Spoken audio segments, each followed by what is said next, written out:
Le jour où l'un des groupes les plus célèbres des années 60 est passé à la télévision, Michelle Phillips mange tranquillement une banane en plein playback. Derrière cette image culte, The Mamas and the Papas. Un groupe qui incarne la Californie, les années hippies et l'harmonie parfaite, alors qu'en coulisses, tout était en train d'exploser.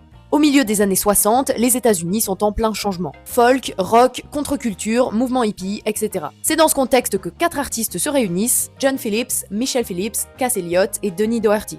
Le groupe s'appelle d'abord The Magic Circle avant de devenir The Mamas and the Papas. Des harmonies vocales uniques et un son immédiatement reconnaissable. En 1965, tout bascule avec California Dreaming, un immense succès. Ironiquement, le morceau parle de solitude, de froid et de besoin d'évasion. Mais la chanson devient l'hymne d'une génération rêvant de liberté et de soleil. Le groupe devient instantanément l'un des plus importants des années 60. Leur premier album, If You Can Believe Your Eyes and Ears, sort en 1966 et propulse le groupe. Puis leur deuxième album, The Mamas and the Papas, confirme leur succès. Pendant l'enregistrement, le groupe vit des relations compliquées. Le cas le plus célèbre concerne Michelle Phillips. Mariée à John Phillips, elle entame une liaison avec Donny Doherty, un autre membre du groupe.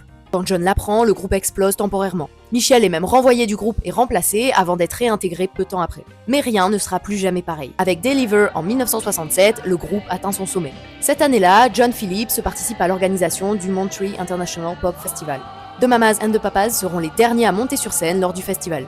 Toujours en 1967, sur le plateau du Ed Sullivan Show, le groupe est obligé de chanter en playback, comme c'était souvent le cas à la télévision à l'époque. Pendant California Dreaming, Michelle Phillips mange une banane en plein direct. Sur le moment, rien de spécial, mais l'image devient culte avec le temps. Beaucoup y voient un geste de rébellion contre le playback imposé. Michelle dira plus tard que c'était un geste spontané pour occuper ses mains pendant la performance parce qu'elle se sentait un peu mal à l'aise. Mais le mythe est déjà né. Puis arrive The Papas and the Mamas en 1968. Mais pendant ce temps, tout se dégrade. Jalousie, infidélité, fatigue et tension. Le groupe continue d'enregistrer, mais l'ambiance devient de plus en plus toxique. Parmi les membres, Cass Elliot, surnommée Mama Cass, devient marquante. Mais elle subit énormément de critiques liées à son apparence physique dans une industrie très dure envers les femmes. Malgré ça, elle s'impose comme une voix légendaire des années 60. Mais le succès du groupe est aussi intense que court. En 1968, après seulement quelques années de gloire, le groupe se sépare. Le groupe tente un retour avec People Like Us en 1971. Mais la magie n'est plus là. En 1974, Cass Elliot meurt brutalement à seulement 32 ans. Très vite, une rumeur circule, elle se serait étouffée avec un sandwich. C'est complètement faux, elle meurt d'une crise cardiaque.